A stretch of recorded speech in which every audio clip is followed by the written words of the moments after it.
ನಮಸ್ತೆ ಫ್ರೆಂಡ್ಸ್. ಇತ್ತೀಚೆಗೆ heart attack ಅನ್ನೋದು ಸರ್ವೇ ಸಾಮಾನ್ಯ ಆಗಿದೆ. ಯಾವುದೇ ಏಜ್ ಲಿಮಿಟ್ ಇಲ್ಲದೆ ಸಾವನ್ನಪ್ತಾ ಇರೋದು ಒಂದು ರೀತಿ ವಿಷಾದಕರ ಸಂಗತಿ. ಸೊ ಅದಕ್ಕೋಸ್ಕರ ಇವತ್ತು ಒಂದು ಪ್ರಿವೆಂಟ್ ಮಾಡೋಂಥ ಒಂದು ಯೋಗ ಮುದ್ರೆಯನ್ನು ಹೇಳ್ಕೊಡೋಕ್ಕೆ ನಾನು ಇಲ್ಲಿ ಬಂದಿದ್ದೀನಿ.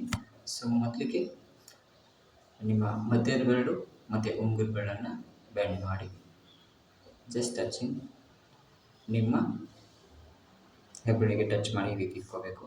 ನಂತರ ತೋರ್ಬೆರಳನ್ನು ಮಡಚಿ ಹೆಬ್ಬೆರಳ ಬುಡದಲ್ಲಿ ಈ ರೀತಿ ಇಟ್ಕೋಬೇಕು.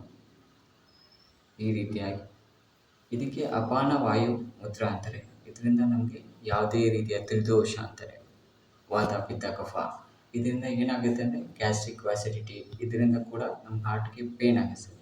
ಸೊ ಇದು ಕೂಡ ಒಂದು ಹಾರ್ಟ್ ಇಂಡಿಕೇಟರ್ ಅಂತ. ಸೊ ಆ ರೀತಿ ಕೂಡ ಆಗಿರ್ಬೋದು. ಸೊ ಅದಕ್ಕೆ ಈ ರೀತಿ ಒಂದು ಯಾವುದೇ ರೀತಿ ಸಡನ್ನಾಗಿ ಪೇನು ಅಥವಾ ಎದೆ ಚುಚ್ಚಿದಂಗೆ ಆದರೆ ಈ ಒಂದು ಮುದ್ರೆಯನ್ನು ಇಟ್ಕೊಂಡು ಎರಡು ಕೈಯಲ್ಲಿ ಒಂದು 10 ನಿಮಿಷ ಕಣ್ಣು ಮುಚ್ಚಿಕೊಂಡು ನಿಮ್ಮ ಉಸಿರಾಟದ ಕಡೆ ಗಮನ ಹರಿಸಿ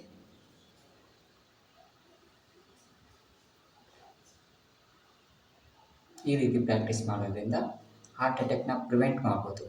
ಸೊ ಈ ವಿಡಿಯೋನ ಆದಷ್ಟು ಎಲ್ಲರಿಗೂ ಶೇರ್ ಮಾಡಿ. Thank you. Prevention is better than cure. Okay, please say it.